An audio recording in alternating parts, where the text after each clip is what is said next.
네, 매주 월요일 날 전해드리고 있습니다. 여론조사에 나타난 진짜 민심 읽어보는 여론톡톡 시간인데요. 오늘도 김영준 배재대 석좌교수, 배종찬 인사이트K 연구소장 나와 계십니다. 어서 오십시오. 네. 안녕하세요. 안녕하십니까? 안녕하십니까? 네. 여야가 공천 작업에 속도를 내면서 지지율도 이렇게 출렁이고 있는 상황인데요. 자, 지지율 하나씩 짚어보겠습니다. 갤럽 조사부터 볼게요. 대통령 직무수행 긍정평가 어떻게 나왔죠? 예, 갤럽 조사인데요. 4%포인트 올라서 33%, 그리고 29% 떨어졌다가 지금 반등한 거예요. 2주 만에요. 그리고 부정평가는 5%포인트 떨어졌네요. 자, 먼저 대통령 지지율부터 볼게요. 지지율 변화의 가장 큰 이유는 어디에 있다고 보세요?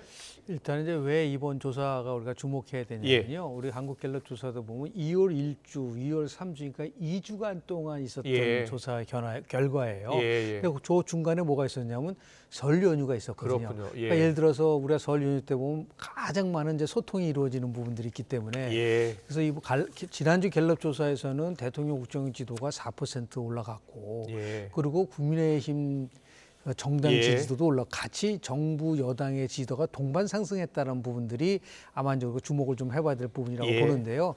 이게 이제 민심의 소통 속에서 나온 결과냐 아니면은 지금 뭐 대통령이 민생 그 토론회를 계속하고 있지 않습니까? 예. 이런 효과들이 결국은 반영된 부분들. 더 나아가서 이제는 좀 뭐 대통령한테는 좀 듣기 거북한 얘기인지 모르겠지만 이제 뉴스에서 정당이 모든 걸 다 좌우하고 선거가 가까이 오니까 대통령의 국정운영과 관련해서는 별로 이렇게 큰 관심이 없어지는 단계가 왔단 말이에요. 그러다 보니까 지금은 한동훈 비대위원장이냐 아니면은 이재명 당대표냐 아니면 이준석 개혁신당 대표냐 모든 정치의 어젠다가 결국은 선거를 앞두고 이렇게 흘러가는 방향이 달라지기 때문에 대통령 국정 지도가 지난번보다는 이렇게 좀 나름대로 상승할 수 있는 그러한 부분들이 분명히 존재한 부분들이 있지 않았나 생각을 좀 하게 됩니다. 그렇군요. 리얼미터 조사도 오늘 나왔는데요. 39.5% 긍정평가, 57.2% 부정평가가 나왔습니다. 배 소장님 어떻게 보세요? 저는 민주당 때문이다 이렇게 분석을 합니다. 예.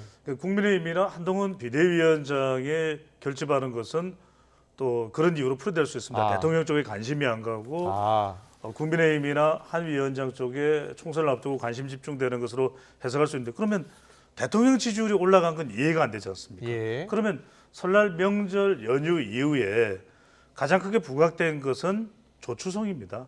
조국 전 장관, 추미애 전 장관, 그다음에 또 송영길 전 대표, 말하자면 민주당이 버거워할 수밖에 없는 인물들의 재등장이죠. 그러다 보니까 지난 대선 때 구도로 돌아가는 거죠. 대통령 지지율이 올라갈 수밖에 없는 것이 조국 전 장관이나 추미애 전 장관, 송영길 전 대표가 등장하는 순간 윤석열 대통령 중심으로 뭉쳐야 되겠네 이런 신호가 재현될 수 있는 것입니다. 그러니까 선거라는 것은 결국 신호와 소음인데 소음이 많은 곳은 지지율이 내려갈 수밖에 없고 또 신호가 많이 들어오는 자극이 되는 곳은 지지율이 올라갈 수밖에 없거든요.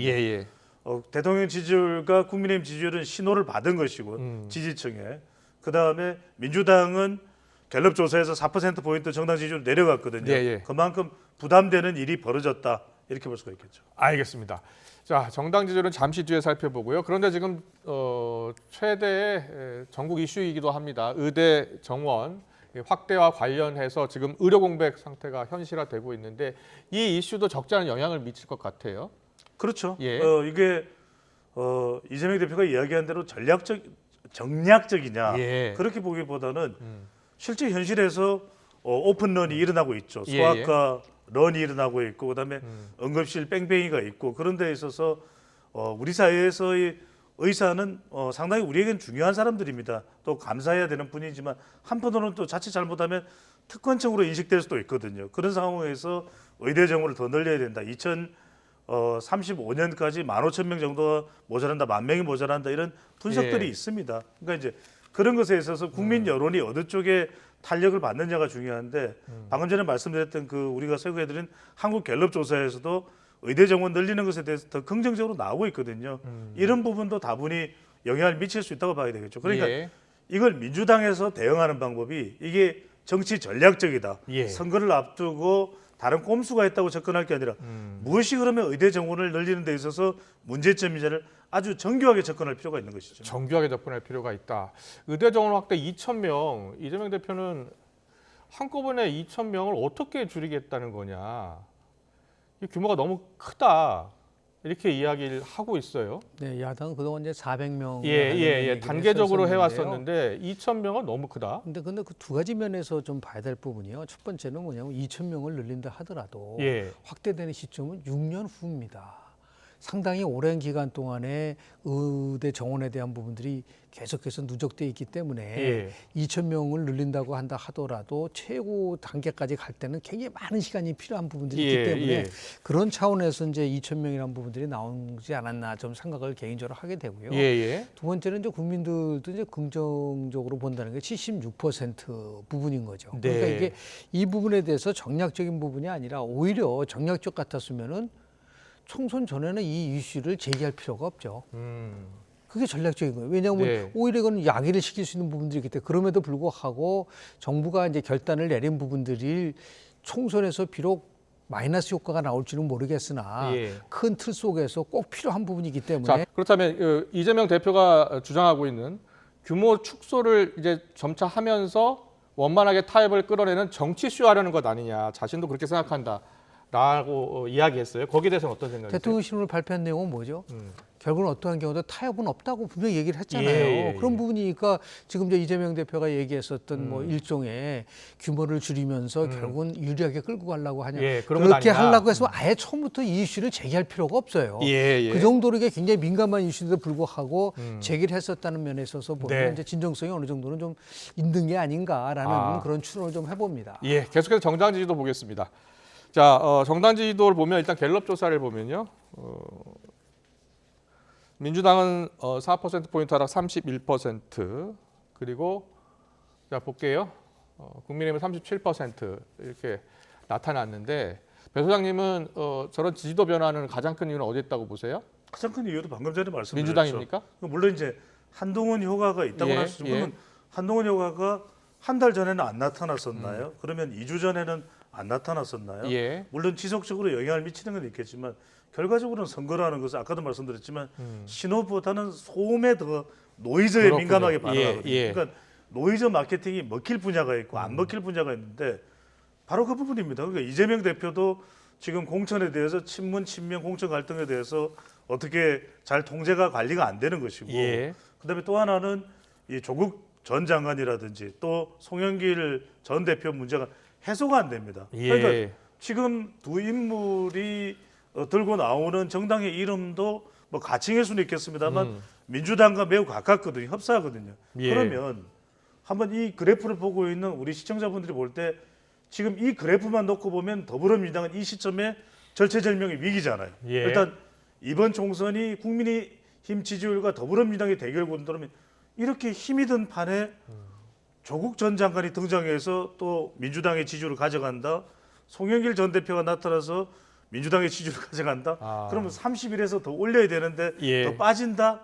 이건 엄청난 부담이 되는 거죠. 알겠습니다. 최근에 보도를 보면 민주당 내 이제 공천 과정에서 친명이냐 비명이냐, 뭐 친명 대 친문 여러 가지 대결 구도 이런 보도가 많이 나오면서 영향을 받은 것 같기도 한데 그렇습니다. 지금 그걸 국민의힘 보기 같은 위해서- 경우는 상대적으로 영향을 받지 않지만 그걸 보기 위해서요. 혹시 한국갤럽의 그 세대별로? 연령별로 연령별로 혹시 볼까요? 그 예. 지지율 변화가 있는지 한번 좀 보고 예, 싶은데요. 보여주시고요. 제가 이제 국민의힘도 만약에 공천 잡음이 이제 본격화되고 나타난다면 또 역시 영향을 받을 거예요. 영향을 받을 예. 저는 50대에서 주목을 했어요. 예. 50대에서 보면은 지금 국민의힘 지지가 10% 올라갔고요. 네. 그리고 더불어민주당의 지지가 13% 빠진 이거 굉장히 주목할 부분이라고 좀 봐요. 예, 왜냐하면 예. 보통 이제 2030 그리고 4050, 6070으로 나누거든요. 예.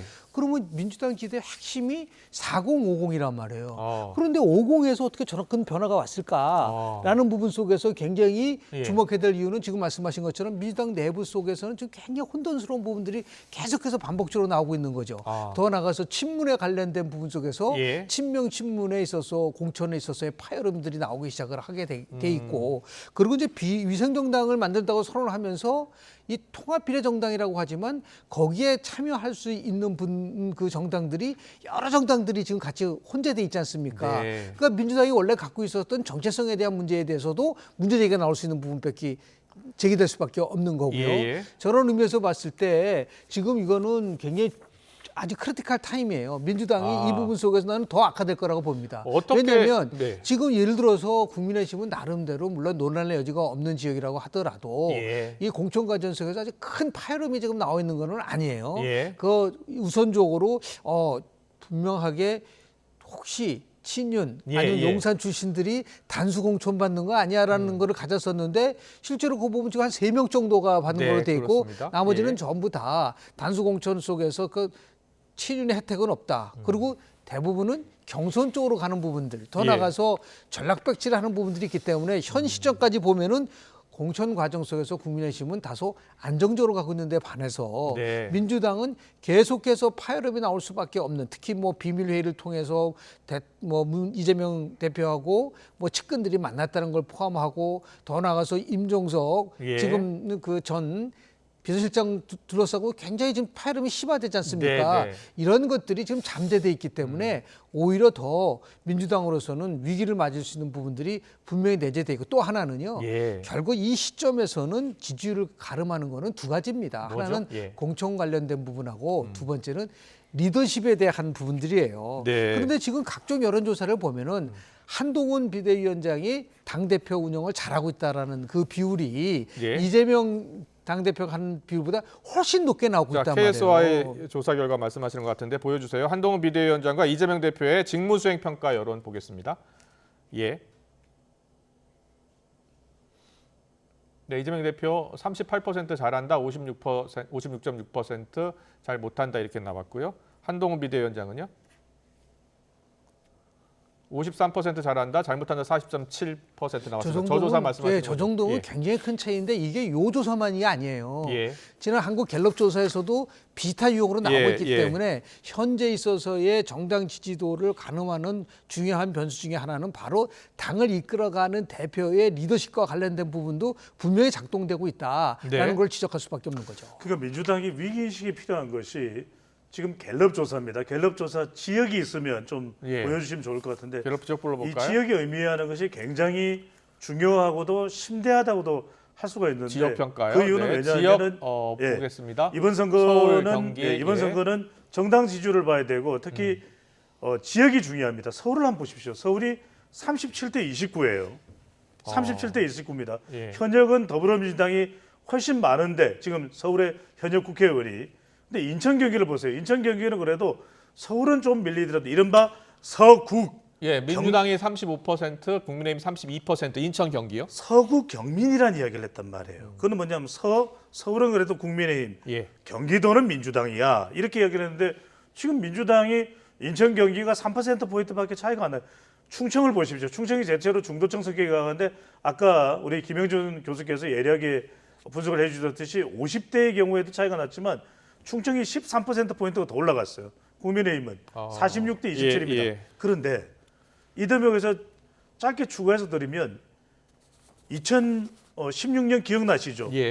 그때 찐박 논란을 빚으면서 옥새 들고 나르샤 외에 또 뭐 기억나십니까? 김무성 전 대표 이야기하시는 거고. 유승민 전 의원을 그렇게 밀어내려고 하다가 선거판이 우직근했잖아요. 왜 임종석을 그럴 이유가 없습니다. 똑같은 현상입니다. 평행 이론처럼 임종석 실장도 시스템 공천의 당헌 단계에 따른 규정이 있잖아요. 이명백 공천관리위원장이 그렇게 강조했잖아요. 민주당은 규정이 있습니다. 그 규정대로 하면 됩니다. 그런데 어떻게든 임종석 전 실장을 밀어내려고 하는 것처럼 비친다는 거죠. 민주당에서는 그곳은 전략공천 지역이다. 누구도 공천할 수 없다. 이렇게 이야기하고 있었거든요. 그게 대중들의 또 중간지대에 있는 유권자층의 납득을 얻어낼 것인가. 바로 그게 문제예요. 그러니까 2016년처럼 다른 것 떠나서 임종석 전 실장을 그렇게 할 이유가 없을 텐데 왜 그러지? 하는 것 자체가 계속 불거지면 그만큼 민주당의 공천은 부담이 되는 거죠. 알겠습니다. 또 하나 예, 꼭 말씀하세요. 우리 지적하고 싶은 거는 실은 저는 개혁신당이 어느 정도 가져올 것인가가 관심이 있었어요. 예, 왜냐하면 예. 개혁신당으로 딱 합치기 전까지는 이낙연 신당 3% 아. 그리고 이준석 신당 3%였었어요. 예, 예. 6%를 보이고 있는데 이번에 보니까 개혁신당이 4%로 쪼그라들었단 말이에요. 아니 6% 나온 여론조사도 있어요. 네, 예, 그러나 보여주세요. 지금 계속. 예. 저희가 말씀드린 거는 한국갤럽이라는 걸 기준으로 해서 지금 말씀을 드리고 있기 갤럽조사요? 때문에 예. 근데 더 흥미로운 거는 왜 그러면 무당층이 더 늘어나냐는 거죠. 지금 21%, 24% 늘었다는 저거는 무슨 말이냐면 개혁신당이 무당층을 흡수하지 못하고 있다는 거를 단적으로 보여주는 거다. 네. 그렇게 또 하나는 그거 개혁신당은 누구 표를 잠식할 것인가 보니까 이게 국민의힘보다는 더불어민주당의 지지층을 어느 정도는 특히 30대에서 가져오는 부분들이 있기 때문에 저렇게 격차가 늘어나고 있기 때문에 이게 상당히 지금 민주당과 개혁신당은 굉장히 중요한 오늘 또 뭐 보니까 그 개혁신당 내에서 내용이 막 붉어지고 막 그러지 않겠습니까? 예, 예. 이런 것들이 종합적으로 만약에 반영이 된다면 국민의힘 당 지지도는 안정성을 계속해서 가져가겠지만은 예를 들어서 더불어민주당하고 개혁신당은 위기를 맞을 수도 있다라는 말씀을 좀 자, 드립니다. 개혁신당 이야기 나왔으니까요. 개혁신당 내부 싸움이 지금 심상치가 않습니다. 주도권을 둘러싼 갈등, 지금 경랑에 휩싸인 상태인데요. 공동대표 간 갈등이 큽니다. 자, 이낙연 공동대표 또 이준석 공동대표 간의 주도권 싸움이 시작됐다 이렇게 표현들을 하고 있는데 김종민 최고위원, 이준석 대표 목소리 듣고 오겠습니다. 선거 운동 전체를 다 누가 이준석 개인한테 맡기는 거는 그건 민주정당에서 가능한 일이 아니다. 어떠한 업무를 맡긴다라고 하는 구체적인 명시를 해라. 없어요. 그냥 다 맡겨달라는 거예요. 그 다음에 두 번째로 정책 결정권을 위임해달라는 거예요. 어떻게 개인한테 다 이거 위임하냐. 선거가 바쁘니까 그렇게 해야 된다는 거예요. 전두환이 지금 나라가 어수선하니까 국보위 만들어서 여기다 다 위임해달라고 그렇게 해서 하는 건 뭐가 다릅니까? 이번에 표결이 난 결과를 보자면은 새로운 미래 측을 제외한 저희 개혁신당 그리고 원칙과 상식 그리고 새로운 선택 그리고 한국의 희망 등 나머지 정파는 모두 이번 의결에 참여해서 찬성표를 던졌습니다. 보통 사당화는 이런 때 쓰는 표현이 아닙니다. 5개 정파 중에서 4개 정파가 동의했다는 것이 거꾸로 무엇을 의미하는지는 언론인들께서 잘 아실 것이라 생각합니다. 이번에 배 소장님께 여쭤볼게요. 예. 지금 이 개혁신당 갈등의 골이 깊어지고 있는 것 같아요. 그러니까요. 제가 오늘 말씀드리면서 시그널과 노이즈라는 말씀을 드렸잖아요. 네. 그러니까 시그널이 와야지 자극이 와서 지지층들 뭉쳐야 되겠네. 이건 잘 될 집이야. 이렇게 돼야 되는데 온갖 시끌벌쩍 우왕좌왕 좌왕우왕 이런 소음이 일어나고 있는 이게 거죠. 결국은 비례대표 공천 때문입니까? 그러니까 그런 것들 이해관계가 걸려 있는 거죠. 그래서 제가 3P 분석으로 말씀드렸지만서 철학도 다르고 예. 이미 서로 간의 정책도 다르고 심지어는 사람도 다르고 하다 보니까 누가 들어오는 것도 못마땅하고 섞일 수가 없는 것인데 이렇게 되면 일종의 이준석의 팬덤과 개인 플레이 그리고 또 그 나머지의 팀 플레이 빅텐트의 이 공동적인 어떤 전략을 대응했던 것 자체가 어긋날 수밖에 없는 것이거든요. 네, 네. 근데 지금 중요한 것은 앞서 이제 우리가 개혁신당의 지지율을 뭐 4% 나온 것도 있고 6.3% 예, 예. 나온 것도 있지만 이대로는 안 돼요.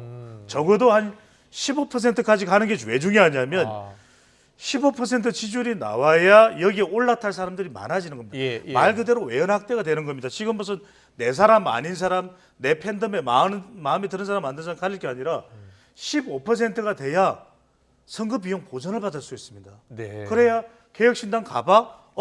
다자 대결 구도에서는 내가 한번 붙어볼 만 하겠는데 이런데 지금 이대로 가면은 이준석, 이낙연, 김종민, 이원욱 싸움하다가 끝납니다. 그러니까 예, 예. 오죽했으면 김종민 의원이 상당히 예민하다는 걸 알면서도 지금 전두환하고 비교를 하거든요. 그 네, 얘기는 뭐냐면 네. 이대로 가면요.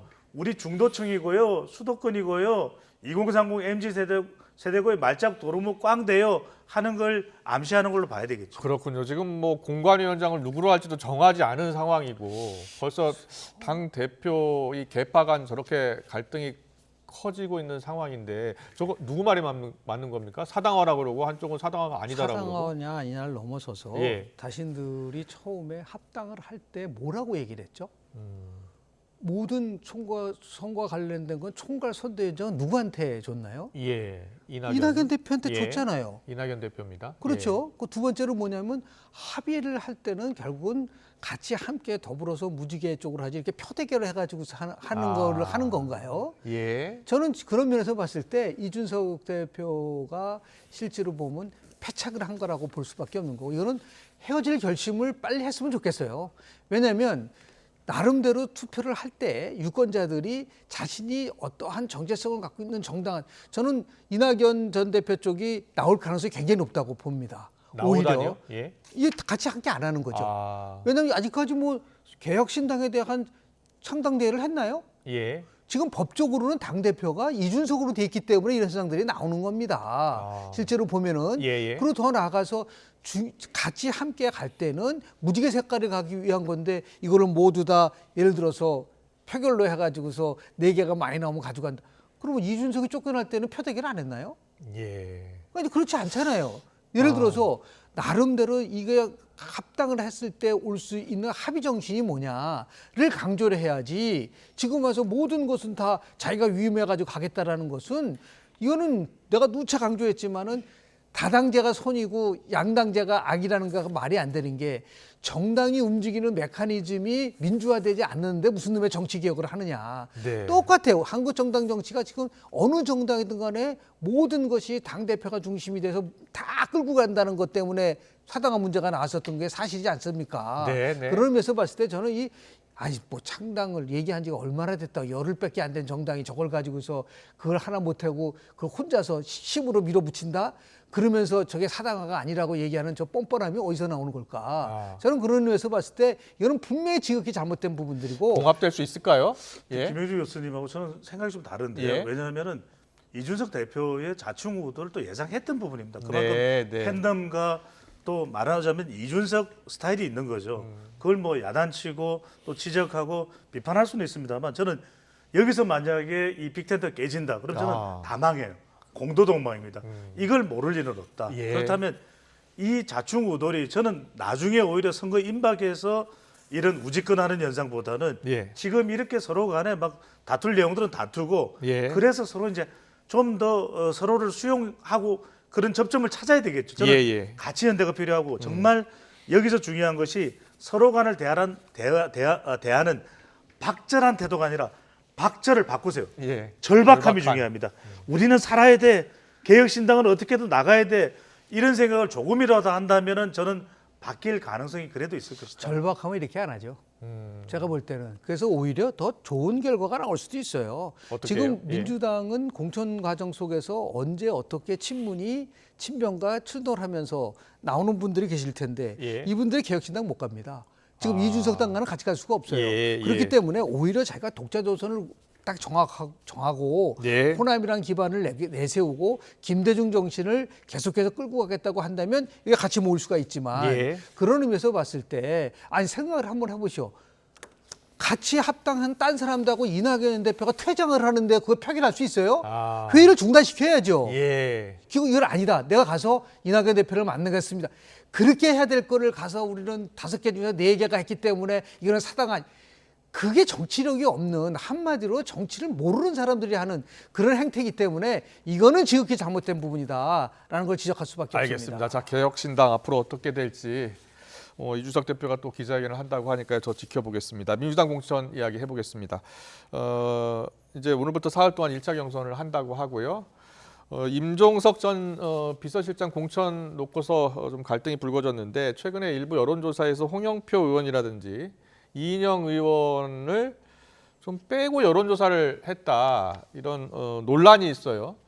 먼저 원래 여론조사를 여러 가지 다 할 수 있잖아요. 예. 네. 보통 이런 여론조사도 많이 했습니까 그동안? 있을 수는 있겠지만 예. 그러면 그럴 만한 명분이 있어야 되겠죠. 예. 그러니까 예. 만약에 그것을 민주당이 한 조사라면은 설명은 있어야 될 민주당은 겁니다. 공식적으로 확인하지 않고 있어요. 그러니까요. 예. 그런데 그런 의구심은 계속 생긴다 그러면은 계속 반발이 생길 수밖에 없는 거죠. 왜냐하면 누구는 공천을 받는데 누군 계속해서 뒤로 미뤄진다면 바로 그런 부분들이 불만이 되는 겁니다. 예. 그래서 자꾸만 의심이 나올 수밖에 없는 게 워낙 지난 총선에서 180명 많이 당선됐던 예. 것이 민주당이기 때문에 이 현역을 일단 컷오프를 하거나 현역이 그래도 경선에서 조금 더 감점을 당하게 된다면 그 기준이 있어야 됩니다. 네. 그렇지 않으면 친문계 의원들이 많을 텐데 2020년이 문재인 정부 당시였지 않습니까? 그러면 그들은 뭐라 그랬습니까?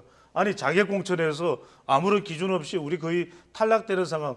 호남에서는 왜 여론조사에서 1, 2위를 다투는 후보들을 빼고 왜 1대1 경선을 붙이는 거야? 이렇게 되는 불만이 나올 수밖에 없습니다. 예. 지금 가장 중요한 것은 무슨 정권 교체에 책임을 져야 된다 이런 게 아니라 철저하게 공천은 당헌 당규에 기준하면 됩니다. 네, 네. 당헌 당규에 따라서 이게 그렇다라고 돼야 되는 건데 가령 뭐 심야 회의를 했다 이런 부분들이 저는 계속해서 불만과 볼멘 소리가 불거져 나올 수밖에 없는 구조로 가고 있는 것으로 어떻게 흘러갈 것 같습니까? 보입니다. 이렇게 되면은 예. 아까 말씀하셨던 대로 공천 탈락에 대해서 공천이 불리하게 전개되는 것을 불만을 품고 무소속으로 나온다든지 예. 수도권에서 특히 또 개혁신당의 문을 또 타진하는 그런 사례들이 나오겠죠. 근데 저게 왜 문제냐면요. 예. 예를 들어서 컷오프 후에 걸린 분들 같은 경우는 10%에 들어가게 되면 30점을 감점하고 예. 그리고 더 나가서 10에서 20 정도는 20점을 감점한다고 한다면 예.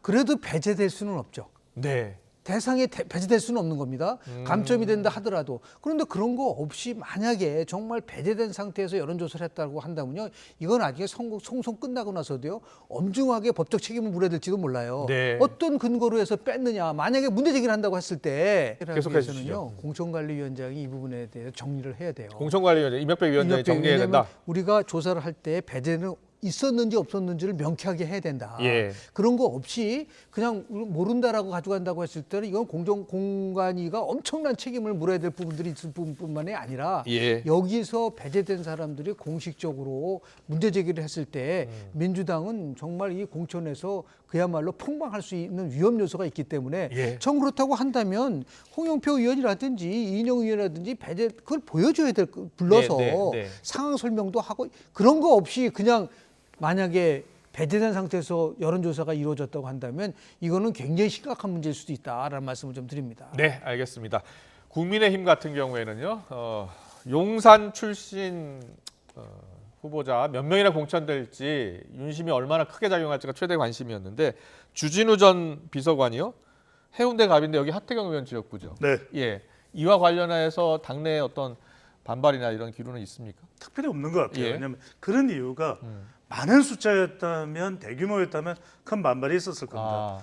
지난번 윤석열 대통령과 한동훈 위원장 사이의 그 충돌이 실제 대통령실에서의 오찬 내용들이 물밑에서는 절충이 있는 겁니다. 예, 충돌을 가기 전에 절충을 할 수밖에 없었던 그런 배경에는 그렇게 추정해서 분석할 수 있는 이유는 그만큼 공천 갈등을 여러분들 이거 아셔야 됩니다. 저도 수십 년간 선거 관련된 데이터를 보시게 보면 공천을 웬만큼만 하면은 130석까지 가요. 이 거대 정당들은 그래요? 좀 많으면 140석까지 할 수 있습니다. 예. 그런데 공천 파장을 겪으면 110석 아래로 떨어져요. 그게 역대 우리 선거에서 볼 수 있는 현상이거든요. 예. 소리가 잡음이 안 나야 됩니다. 조용해야 됩니다. 그걸 절감하고서 지금 접근하고 있는 것이 국민의힘이 어떤 의미든 그걸 민밑에서 어떤 식으로 조율했는지는 알 수 없습니다만 지금 보면은 그런 부분을 적절히 뒤섞는 겁니다. 그러니까 전략공천과 중진과 또 도전자의 대통령실과 윤석열 정부 인사들의 어떤 경선 방식 이런 부분들을 좀 절묘하게 큰 잡음이 안 나도록 이 절충을 하는 방식으로 전개해 나가고 있다 이렇게 봐야 되겠죠. 네. 실제로 보면은 많은 분들이 이제 용산 출신들이 단수공천 받을 거다라고 얘기 많이 했었는데 실제로 몇 분은 받았어요. 예를 들어서 뭐 전현희 의원, 전희경 의원이라든지 뭐 이승환인가 이승철. 근데 이분들은 다 이게 험지예요. 그렇죠. 중량에서 받았는데 뭐 그런 근데 오로지 그런데 이제 그 주진우 전 비서관 같은 경우는 이제 해운대 갑 같은 경우는 이제 굉장히 서울의 강남과 비슷하다 할 정도 양지라고 하니까 딱 한 명이란 말이에요. 그리고 지금 이현모 그리고 박진우 의원도 중랑 지금 강남 의뢰에서 다 빼서 재배치를 하겠다고 하고 있기 때문에 아마도 최소한도로 이 공천 과정 속에서 청와대 대통령실이라든지 이런 친윤 세력들이 전폭적으로 지지를 받을 거라는 데서 약간 좀 멀어지고 있기 때문에 그런 의미에서 제가 볼 때 안정적으로 지금 진행을 하고 있는 게 아닌가라는 평가를 받는 것 같습니다. 알겠습니다. 오늘 여론톡톡은 여기까지 듣겠습니다. 김영준 배재대 석좌 교수, 배종찬 인사이트K 연구소장과 함께했습니다. 잘 듣습니다. 고맙습니다. 고맙습니다. 감사합니다.